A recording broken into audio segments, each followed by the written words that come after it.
Hello everyone and welcome back to Black Arrow Gaming. My name is Bob and this is episode 3 in my Skyrim Ultimate Survival Challenge. In the last episode I showed you guys how to camp, how to cook, and how to boil water while using the realistic needs and diseases and Frostfall mods. Now I'm going to be continuing on with my quest here. I'm going to go ahead and create some potions using the perk that I just got at the end of the last episode that allowed me to craft basic potions and poisons without completely messing them up. Then I'm going to be continuing on, trying to get access to the first smithing perk and the woodcutter's axe and show you guys how some of that works. So first things first, I have a tremendous amount of blue mountain flowers and spider eggs. When you combine these two ingredients, you get a potion of damage, magic, or regeneration. Those potions, as you can see, have a pretty high value, and I can make an awful lot of them. Blue mountain flowers and blue butterfly wings will also have the same effect, as well as some sort of like damage conjuration effect or something. These are probably the easiest potions to mass produce for money in the game. I'm going to be using them to try to get a little bit of a decent financial start. I'm trying to get my alchemy skill up so that I can get access to the first perk in smithing. Basically just trying to hit level 3, which I should be able to do here pretty quickly. I don't really want to go too far over that. I'm going to probably try to sell off all these poisons as fast as I can because they're going to be kind of heavy.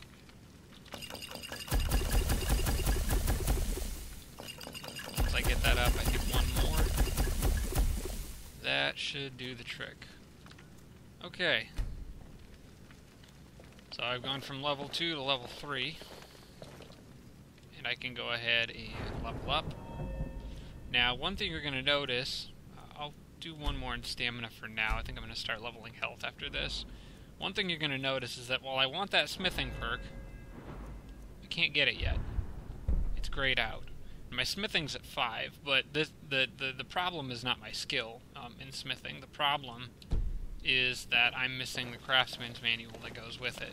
In Requiem, you have to actually buy the respective craftsman's manuals, which essentially teach you how to make different types of weapons and armor. I don't have that yet. I have to buy it from Alvar, so that's going to be next on my list. First, though, I can barely move carrying all these poisons, so I'm going to go lumber over to the Riverwood Trader here and sell off those poisons first. Okay, so I can get rid of most of these, probably. Probably not all of them. Each one is selling for 17 gold, which is not much. With a value of 108, 17 gold, I'm really getting ripped off. But the penalties for not having a high speech skill are quite a bit higher in Requiem. It really punishes you for not taking that perk, and I think a lot of people skipped it just because you didn't need the money. In my case, I probably will skip it anyway, and I'll just deal with trying to get more things to sell to make money, but it's going to take a little bit of time. So I was able to sell a decent amount of those right now. Unfortunately, Lucan is not wealthy enough to buy all of them. However, it'll be enough to get the smithing manual from Alvar. Take what you need, my friend. The finest weapons and armor. So he has it right over here. Craftsman's manual. Now all I have to do is open up that book, read it, close out, and I can go back into my perk selection. Now I can take that first perk in smithing. Once I have that, it unlocks a whole bunch of new smithing recipes that I can use. As you can see, I have all these options lit up now. The one that I'm interested in at the moment is iron. That's where the woodcutter's axe is located. You can craft some basic wooden arrows, and you can craft other types of arrows if you get access to those little stones that you'll find when rummaging for dead wood. But for the time being, I'm interested in this section. With immersive weapons, there's a lot of new weapon options that you can make. There's a saber, there's a nodachi, there's a wakizashi, all sorts of new stuff. Some of this is actually pretty neat. It just adds a little bit more variety to the type of weapons you might end up seeing. The headsman's axe, that's kind of foreboding. I am interested in this, the woodcutter's axe, which is a tool that I can actually use to help survive in harsh weather. It requires two iron ingots and 2 firewood. I only have 1 iron ingot, so I'm going to need to get one of those from Halvar. May the gods watch over your battles, friend. Blades, And then, helmets, pretty much anything then I to suit think your needs. that the Riverwood Trader should have some firewood. And there should be some firewood. Yep, right there.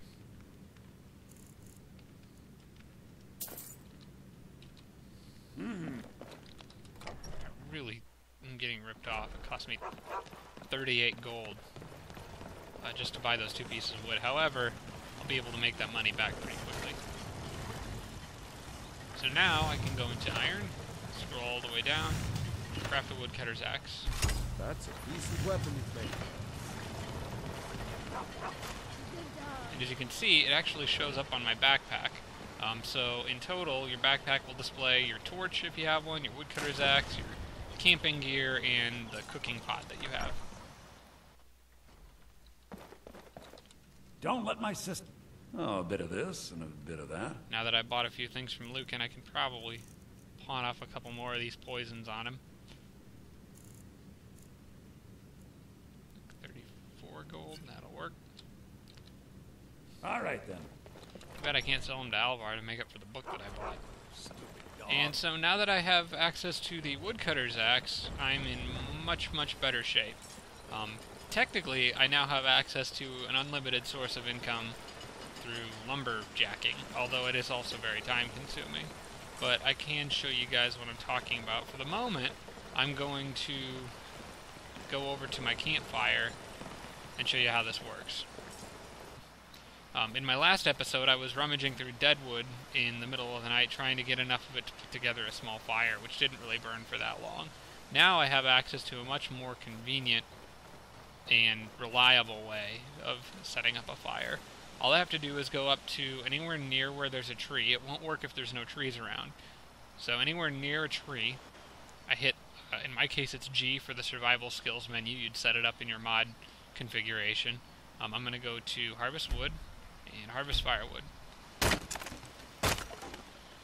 1 hour will pass, and as you see, as the hours pass, I got a little bit hungrier, you'll get thirstier, you'll get more tired, and your exposure will act accordingly. If it's really cold and you're chopping wood, you can freeze to death, so it's good to have wood on hand when you're going into a cold environment rather than trying to look for it after the fact.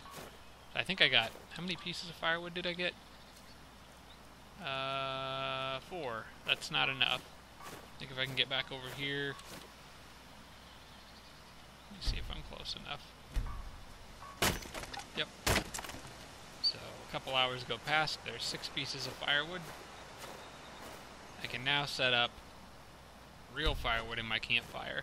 And I can actually just leave it sitting there, so it's ready to go whenever I need it, and I don't have to lug it around with me, so you can set up your camp early, and the wood won't go bad or anything. It'll stay there until you get rid of it, or I think until you're out of the area for so long and the cell despawns.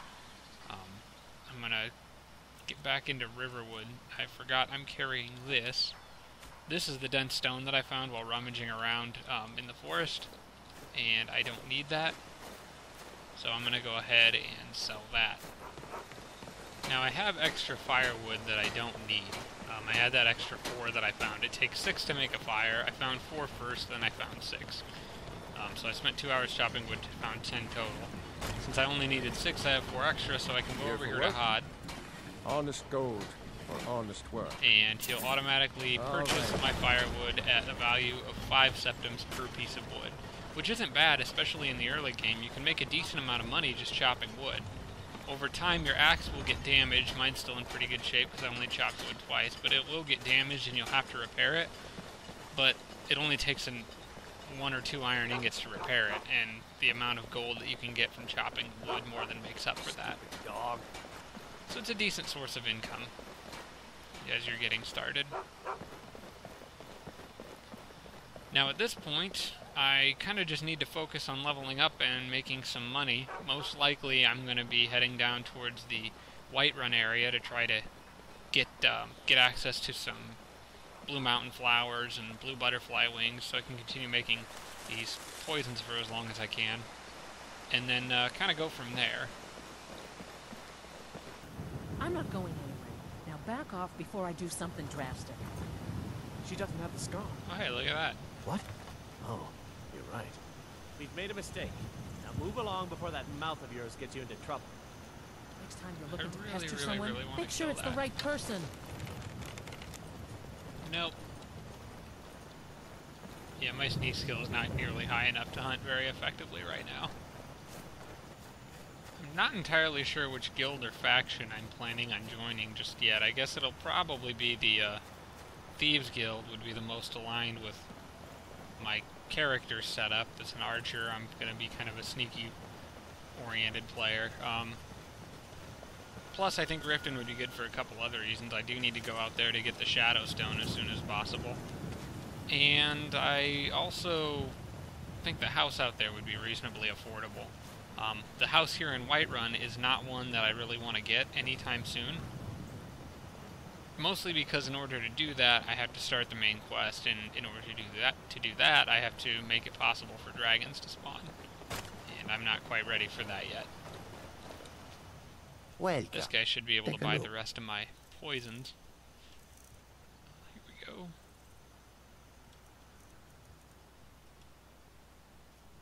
Yep. May your road to one side. That takes a lot of weight off of my character. Okay. This is unusual. There are no Whiterun guards here. And I can't get into the gate unless they talk to me and I persuade them to let me in. That's weird. May have to come back to that later. Alright, well in the meantime, I guess I can start looking for some butterflies and mountain flowers. Try to keep the income from those poisons rolling in.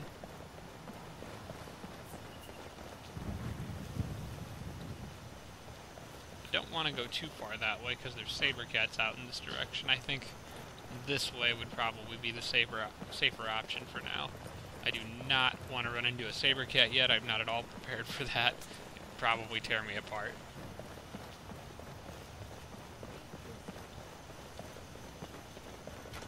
Oh.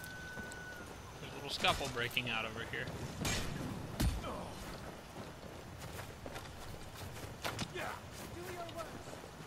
And arrows are flying, which means I need to be extremely careful.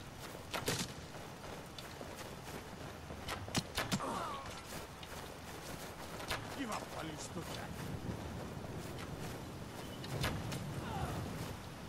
Guards took him out, I think.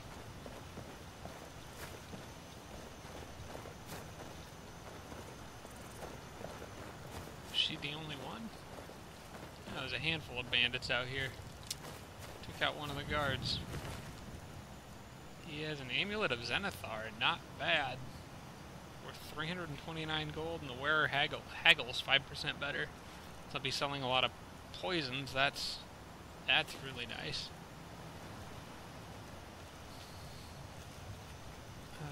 I don't think he has anything else that I necessarily need, or could really even carry if I wanted to.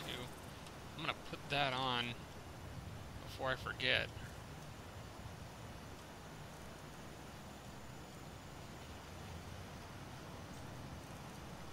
There we go. Cool. It's just one of those nice things you find every now and then. Silver ingot is worth a decent amount of money. Healing poultice. That is some really small text there. A simple traditional medicine made from alcohol, refined cotton, and mountain flowers. If applied on a wound, it forms a somewhat hard layer, healing it slowly. Stress, however, suppresses its effect. The flask contains enough medicine for multiple treatments. I don't even know what that means, but that sounds interesting. That, as much as I'd love to carry it, I'm kind of running out of space to hold things.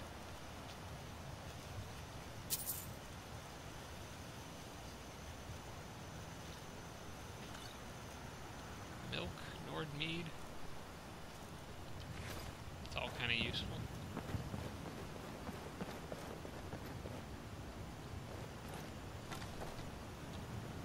Let's give this another shot.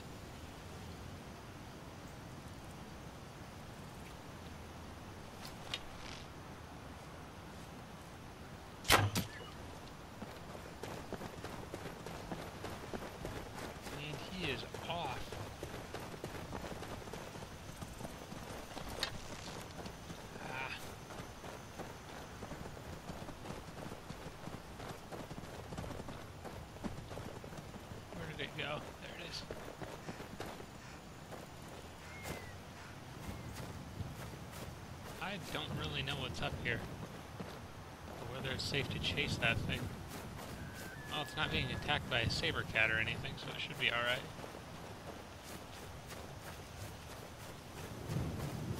It's coming back through here. Oh. Trapping it on this cliff.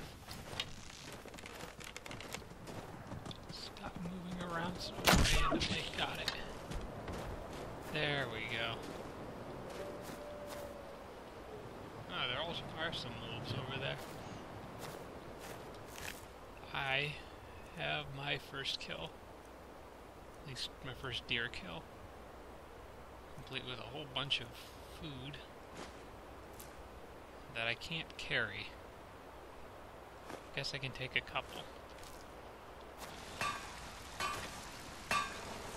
Alright, so I just realized that I can craft 24 silver arrows using 2 firewood, 2 steel ingots, and 1 silver ingot.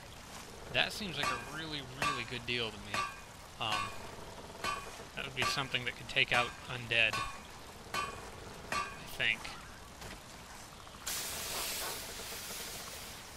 In fact, any of those silver weapons should be especially effective against undead, as far as I know.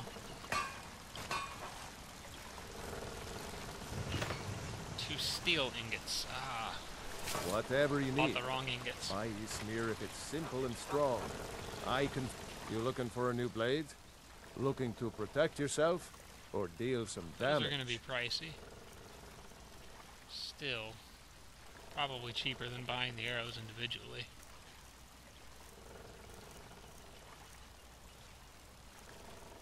He unfortunately doesn't have any for sale, so I can't tell for sure. I think I'm gonna want those anyway, just in case.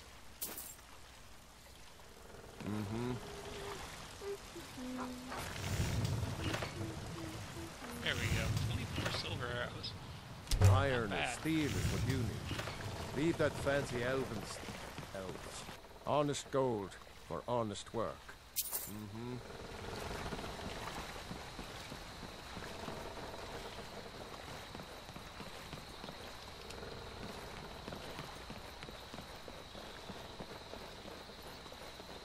See the background of the sky, starry sky on a darker night like this. The background is kind of creepy and foreboding, and you really can't tell what's out there. I like how you can see a little ways at a closer distance, but vision kind of fades out after a while. The brightness of the terrain at night is also affected by the weather. So, if it's cloudy and overcast, it'll be even harder to see. Getting caught in the middle of a blizzard at night is really nasty in this version of the game. Alright.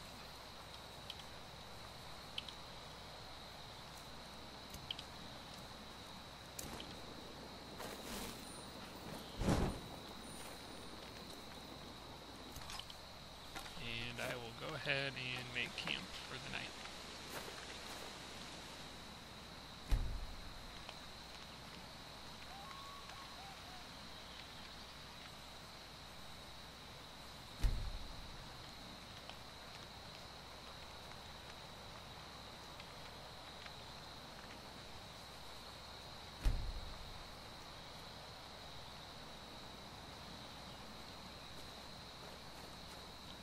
Alright, so now that it's morning, I'm going to go ahead and pack up my campsite, and I'll look for areas down near Whiterun that I might be able to set back up.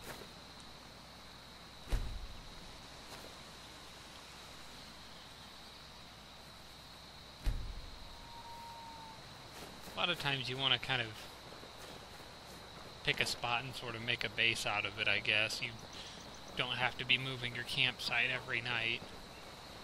Of course you can if you want. I would like to have a house sooner rather than later, just for the sake of having a safe storage area, but for now, this is going to have to do.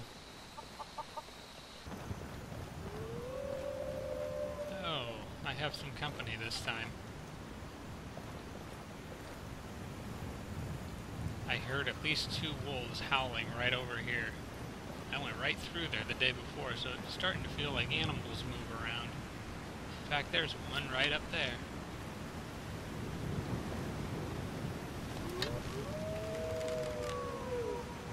Wonder if... No.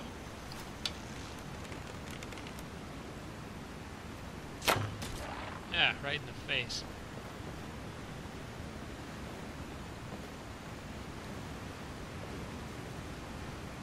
There may have been a second one.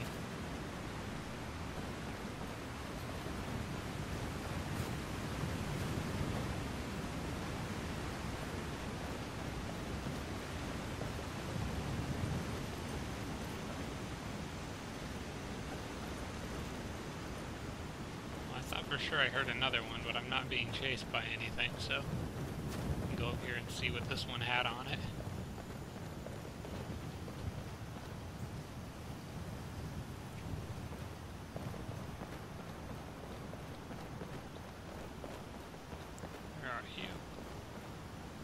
Like it took down a deer. Ah, it's my lucky day. Another deer hide, antlers, some venison. And a wolf pelt. Not bad. Have to remember there's some meat up here if I need it.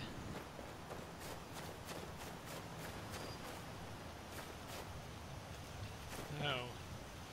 Looks like there's a thunderstorm going on down here. That's going to make it difficult to find butterflies, actually impossible. They won't be out in this kind of weather.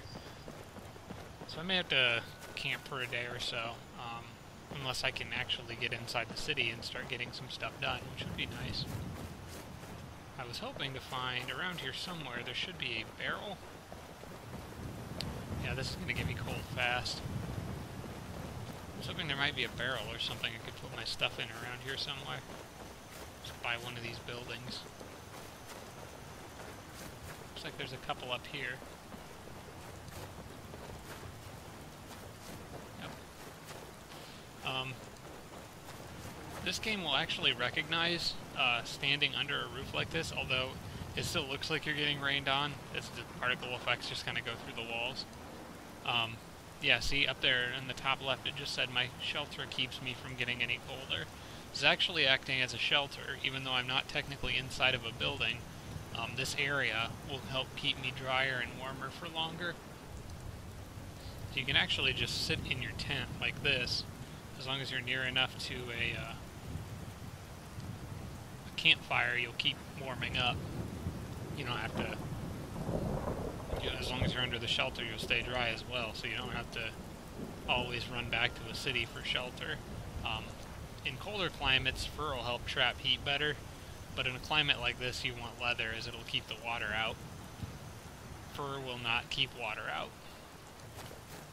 Now I'm going to make some room to keep some of my stuff right over here, since I'll be running through here, going back and forth to my campsite pretty frequently. This will keep my items from despawning. I'll have to bring my stuff down from Riverwood that I left up there.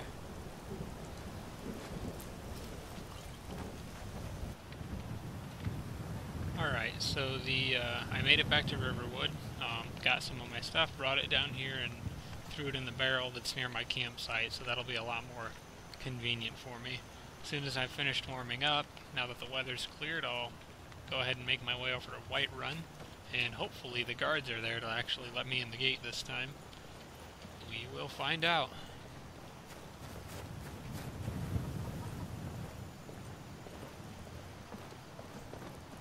Well, I decided to grab a few more ingredients before going to Whiterun, and have now run into a pack of wolves instead. One of them is after that deer. I'll take this other one on while it's alone.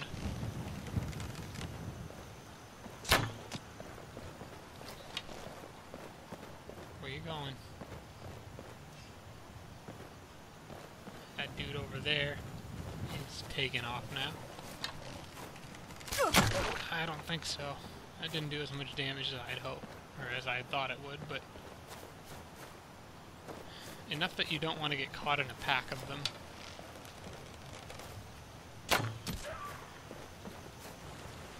Hey, look who finally decided to show up to work. Halt. City's closed with the dragons about. Official business only. Fine. But Awesome. we'll be keeping an eye on you. Easy speech check means an easy skill improvement. Alright, and with that I've finally made it to Whiterun. We'll pay whatever it takes, but we must have more swords for the Imperial soldiers. I just can't fill an order that size on my own. Why don't you swallow that stubborn pride of yours and ask Yorland Greymane for help? Alright, now the first thing I want to do now that I'm here is head over to the... And why shouldn't I? Actually, the first thing Just I want to do because is I'm a talk to this Greymane guy. doesn't mean I can't earn my I own. ain't done nothing. I didn't mean. You I'm generally sorry. want to Oh, give these thank beggars you. a gold piece Divines bless because your kind heart. this gift of charity up here that you get for giving them that gold piece will allow you to sell items to merchants for a little bit more money. You earn it back on basically the first thing you sell. Only if I can help it. But damn if I ain't almost sober. Hey, in the Bannered Mare, there's this bottle of Argonian ale. The good stuff. Get it for me. They won't even know it's gone. Come on. Well, Argonian ale. since I'm I can almost intending taste to it. be a thief type, I may as well start stealing things, I suppose. Sure, whatever. Could use a drink anyway. Come on in. Just stoke the fire. Take a seat and get the cold out.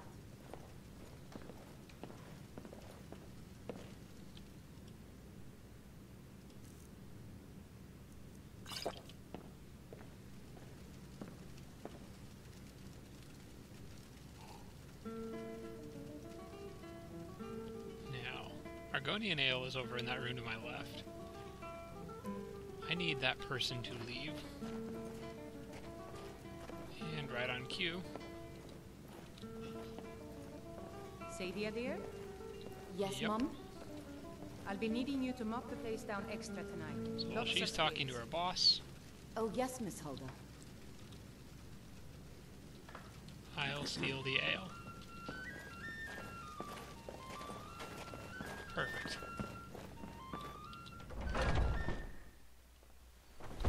Foolish old woman. You know nothing. Nothing of our My favorite sour drinking buddy. Let's get some mead. And what of my Well, son? would you look at that?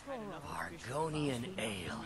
My thanks, friend. Now, I can't Here, really take imagine this here Argonian healing ale would be potion. that much good. I Shows his side. found Shows it in more the temple. and now he's gone. Such is the way of war.